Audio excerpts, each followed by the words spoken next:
मित्रांनो, हळदीच्या प्लॉटमध्ये इथं तुम्ही पाहू शकता पानं असे जळायला लागलेले आहेत। पानावरती अशा प्रकारे करपल्याचे डाग पडलेले आहेत गोलाकारमध्ये आणि पूर्ण जर प्लॉट पाहिला तर हळदीचे महत्त्वाचा हा रोग आहे मित्रांनो, करपा। सुरुवातीच्या काळामध्ये 30, 40, 50 दिवसाच्या आसपास अशा टायमाला हा महत्त्वाचा प्रॉब्लेम आपल्याला पाहायला मिळतो।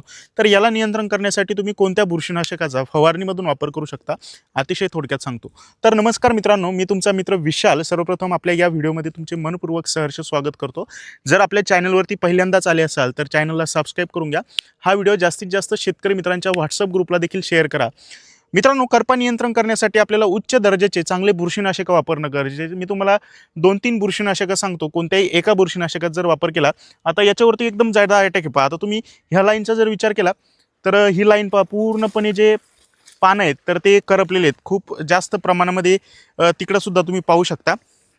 तर अशा प्रकारे जास्त अटॅक झाल्यानंतर थोडं कंट्रोल करणं अवघड आहे, परंतु सुरुवातीच्या टप्प्यामध्ये जर तुम्ही नियंत्रण केलं तर आपल्याला खूप चांगल्या प्रकारे नियंत्रण बुरशीनाशकाचं भेटणार आहे। ज्याच्यामध्ये ॲझोस्ट्रॉबिन प्लस डायफेन्कॅनोझोल हा घटक असलेलं कोणत्याही कंपनीचं बुरशीनाशक वापरा। ज्याच्यामध्ये एक ॲमिस्टार टॉप या बुरशीनाशकाचा वापर करू शकता 25 मिली प्रति 15 लिटर फवारणी पंपसाठी, किंवा शेतकरी मित्रांनो BSF कंपनीचं कॅब्रिओ टॉप या नावाचं बुरशीनाशक आहे, तुम्ही त्याचा देखील वापर करू शकता 40 ग्राम प्रति 15 लिटर फवारणी पंपसाठी, किंवा शेतकरी मित्रांनो कासोगामायसिन प्लस कॉपर ऑक्झिक्लोराइड हा घटक असलेलं धानुका कंपनीचं कोनिका या नावाचं बुरशीनाशक येते, तुम्ही कोनिकाचा सुद्धा वापर करू शकता 30 ग्राम प्रति 15 लिटर फवारणी पंपसाठी, किंवा शेतकरी मित्रांनो मँकोझेप प्लस मेटॅलॅक्झिल हा घटक असलेलं जे सिजंटा कंपनीचं रेडोमिल गोल्ड या नावाचं चांगलं बुरशीनाशक येते, तुम्ही त्याचा सुद्धा विचार करू शकता 40 ग्राम प्रति 15 लिटर फवारणी पंपसाठी। व्हिडिओमध्ये सांगितलेल्या कोणत्याही एका बुरशीनाशकाचा वापर करा। आणि कधी कधी काय होतं, हा जो पोंगा असतो पहा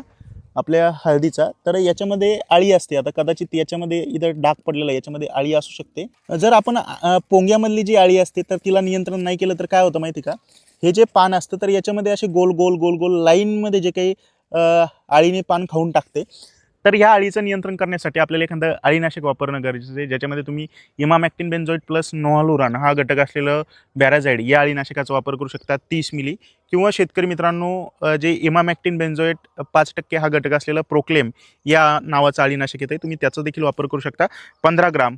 एक बुरशीनाशक, एक अळीनाशक, आणि सध्याच्या काळामध्ये झिंक आणि फेरस या अन्नद्रव्याची कमतरता आपल्याला कधी कधी दिसू शकते, तर झिंक ऑक्साईड ज्याच्यामध्ये झिंकोडिल या नावाच्या औषधाचा वापर करू शकता 30 मिली, आणि याच्यासोबतच EDTA स्वरूपातलं फेरस या अन्नद्रव्याचा वापर करू शकता 25 ग्राम। तर अशा प्रकारे एक बुरशीनाशक, एक अळीनाशक, झिंक ऑक्साईड आणि त्याच्यासोबतच फेरस EDTA या स्वरूपातल्या औषधांचा फवारणीमध्ये वापर करा, आणि उत्कृष्ट रिझल्ट आपल्या हळद अद्रकमध्ये पण प्रॉब्लेम येतो, हळद अद्रक पिकामध्ये तुम्ही मिळवू शकता। धन्यवाद।